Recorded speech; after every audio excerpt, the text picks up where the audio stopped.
Selamat siang sahabat Jawa Timur, jumpa kembali bersama saya Tika Amsar dari Suara Sidoarjo. Kita siang hari ini akan kembali mengupdate ya tentang COVID-19, update COVID-19, breaking news, update COVID-19 di Jatim News Today yang juga disiarkan serentak di Asosiasi Lembaga Penyiaran Publik Lokal Jawa Timur. Disiarkan di Suara Sidoarjo, Persada Kabupaten Blitar, Pradia Suara Tuban, Ralita Pamekasan, Mahardika Kota Blitar, Ersal Nganjuk, Suara Gresik, dan Suara Madiun. Rangkuman kabar update penanganan COVID-19 untuk regional Jawa Timur segera sahabat simak dalam update COVID-19. Update COVID-19.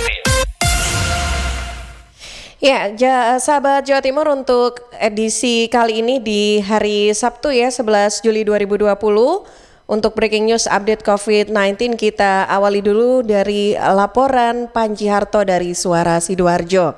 Total 17 orang sembuh setelah diisolasi di MPP Sidoarjo. Panji, silakan dengan laporan selengkapnya. Iya, terima kasih rekan Atika di studio.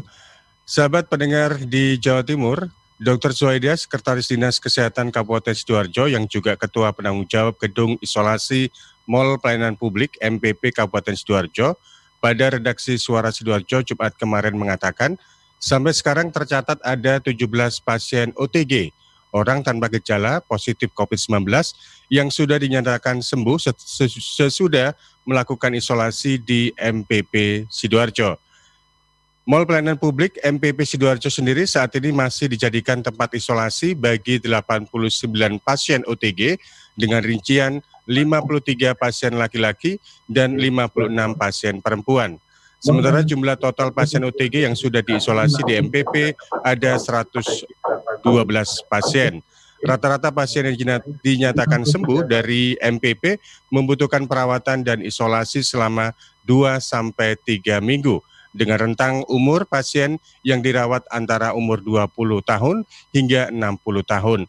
Sementara itu sahabat pendengar Jawa Timur News Today untuk update COVID-19 di Kabupaten Sidoarjo tanggal 10 Juli 2020 ODP tercatat 1.482 orang, sementara untuk PDB pasien dalam pengawasan ada 888 orang, positif COVID-19 ada 2.299 orang, sementara yang dinyatakan sembuh ada 507 orang dan meninggal dunia ada 139 orang. Demikian Panji Harto melaporkan untuk Jatim News Today. Kita kembali ke studio. Atika. Ya, terima kasih Panji untuk informasi ataupun laporan yang sudah disampaikan untuk siang hari ini. Dan sahabat Jawa Timur, selanjutnya kita akan menuju ke Ersal Nganjuk. Ada Agustin Merdekawati.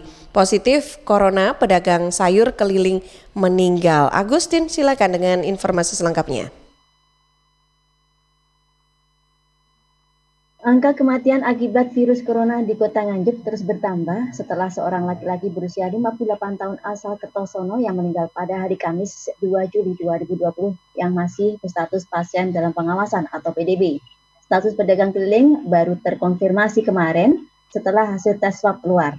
Juru bicara Gugus Tugas Percepatan Penanganan COVID-19 Kabupaten Nganjuk, Dr. Hendrianto mengatakan, kematian pedagang sayur keliling asal Kertosono akan ditindaklanjuti oleh gugus tugas, akan melakukan tracing untuk mengetahui kontak pasien. Jika pasien tersebut kontak dengan pedagang di Pasar Kertosono, pihaknya akan melakukan rapid test terhadap pedagang yang melakukan kontak dengan pasien terkonfirmasi ke-19.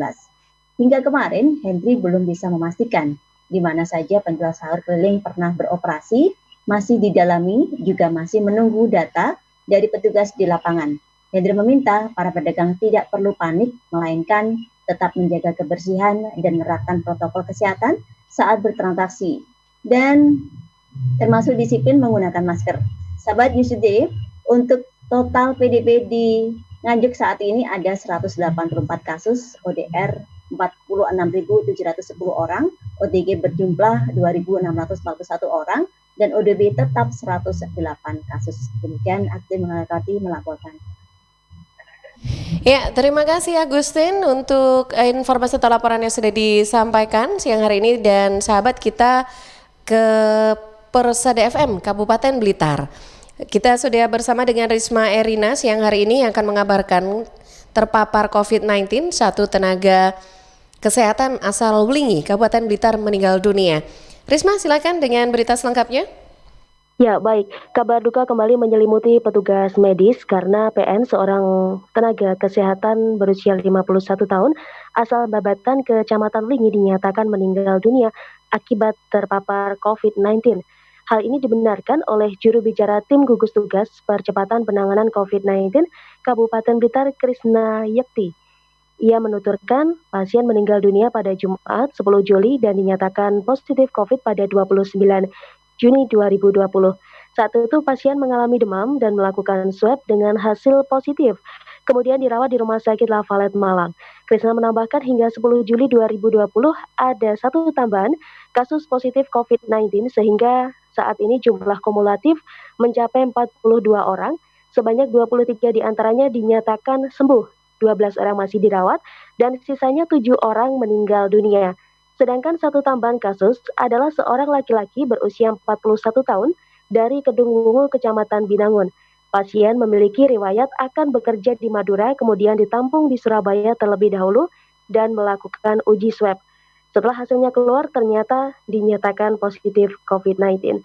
Saya Risma Erina dari LPPL Radio Persada FM Kabupaten Blitar melaporkan untuk Jatim News Today.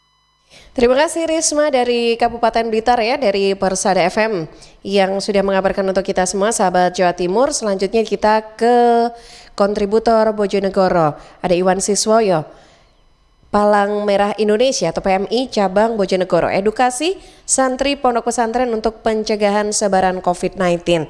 Iwan, silakan dengan laporannya.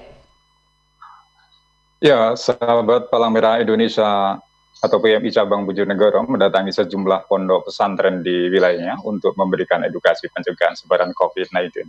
Edukasi yang diberikan antara lain cara pakai masker, cuci tangan pakai sabun, dan juga jaga jarak pada saat masuk kelas serta duduk di dalam kelas serta kegiatan keagamaan. Sukoha Widodo, Sekretaris PMI Bojonegoro, mengatakan kegiatan ini dilakukan agar para santri pondok pesantren terbebas dari COVID-19. Langkah yang paling tepat untuk pencegahan yakni dengan pemahaman terkait sebaran COVID-19. Kegiatan edukasi ini dilakukan di Pondok Pesantren Al-Hikam, Desa Kalisari, Kecamatan Burno, dan juga Pondok Pesantren Miftahul Ulum, Desa Sitiaji, Kecamatan Sukosewu. Sementara beberapa relawan PMI lainnya juga mengedukasi para santri pondok dan juga siswa madrasah serta TPQ agar melakukan perilaku hidup bersih dan sehat atau PHBS. Demikian Iwan Siswoyo, kontributor Bojonegoro untuk Jatim News Today. Ya, terima kasih Iwan untuk laporan ataupun berita yang sudah disampaikan siang hari ini. Selanjutnya kita ke Madiun. Ada Kiki Desilia dari Suara Madiun yang mengabarkan bahwa mengedepankan intervensi berbasis lokal. Panglima TNI dan Kapolri apresiasi program Pendekar Waras Pemkot Madiun. Ya, Kiki, silakan dengan laporannya. Sahabat Jatim News Today, program Pendekar Waras sebagai penanganan COVID-19 di Kota Madiun terbukti baik. Apresiasi mengemuka dari Panglima TNI Marsikal TNI Hadi Cahyanto dan Kapolri Jenderal Polisi Idam Aziz terkait Pendekar Waras tersebut usai pemaparan di Lanut Iswayudi Jumat 10 Juli 2020. Wali Kota Madiun Maidi memang memaparkan pola penanganan COVID-19 di Kota Madiun di hadapan pejabat negara tersebut. Dipaparkan bahwa program Pendekar Waras merupakan upaya pemerintah Kota Madiun dalam penanganan COVID-19 dengan meningkatkan partisipasi masyarakat. Penegak disiplin protokol kesehatan tersebut bakal melibatkan masyarakat dari berbagai lini, mulai tukang parkir hingga pejabat pemerintah serta anggota TNI Polri dengan harapan penyebaran COVID-19 bisa semakin ditekan. Sementara itu, Panglima TNI Marsikal TNI Hadi Cahyanto mengatakan, inovasi pemerintah daerah Kota Madiun sesuai keinginan Presiden dengan mengedepankan intervensi berbasis lokal. Program Pendekar Waras bisa menjadi branding yang bagus sekaligus mudah diingat. Masyarakat bisa saling mengingatkan pentingnya pemakaian masker, jaga jarak, dan mencuci tangan menggunakan sabun. Hal senada juga diungkapkan Kapolri Jenderal Polisi Idam Aziz, bahwa penanganan COVID-19 tidak bisa bekerja sendiri-sendiri. Karenanya, Kapolri mengapresiasi langkah Gubernur Jawa Timur hingga pemerintah daerah tak terkecuali pemerintah Kota Madiun atas sinergitas yang terjalin baik dalam penanganan COVID-19. Sebagai informasi sahabat, data dari dashboard madiunkota.go.id Penyebaran COVID-19 di Kota Madiun pertanggal 10 Juli sebesar 1.608 orang dengan resiko. Dengan rincian, 1.506 selesai pemantauan, 264 orang tanpa gejala, 214 selesai pemantauan, 83 orang dalam pemantauan, 76 selesai pemantauan dan sembuh, serta 13 orang positif COVID-19. Saya Kiki Deslia, Suara Madiun untuk Jatim News Today.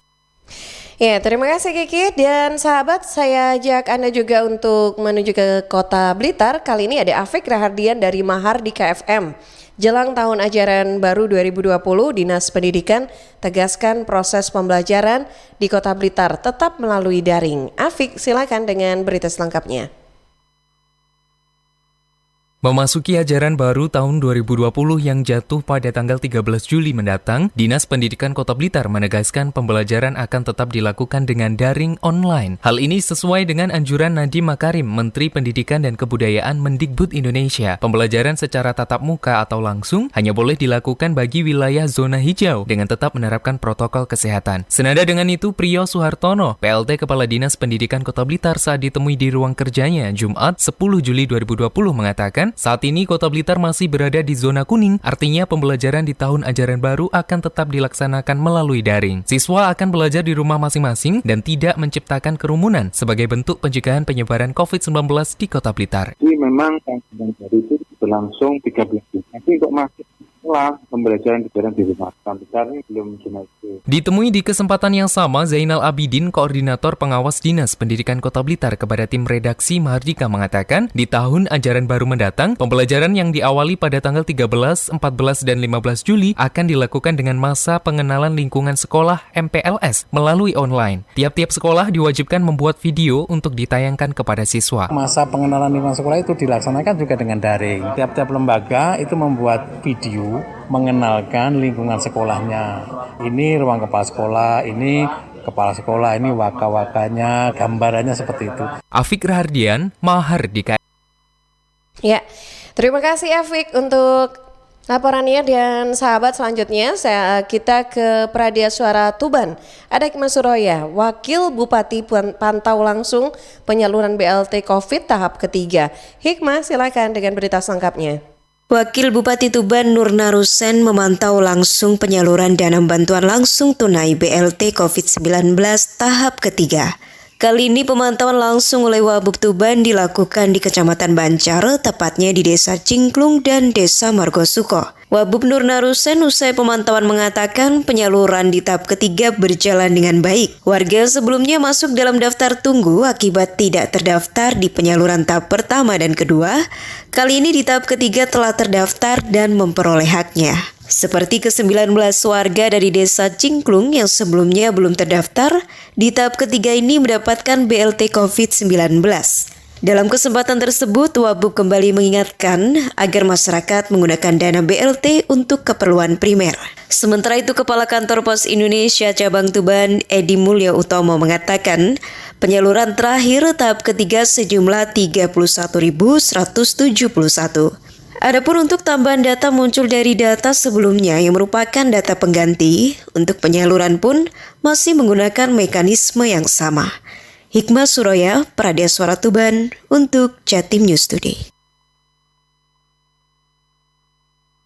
Ya, baik, Hikmah Suroya dari Pradia Suara Tuban yang sudah menutup untuk informasi atau laporan yang disampaikan secara serentak di Asosiasi Lembaga Penyiaran Publik Lokal Jawa Timur untuk program Breaking News Update COVID-19 di program Jatim News Today untuk edisi hari ini.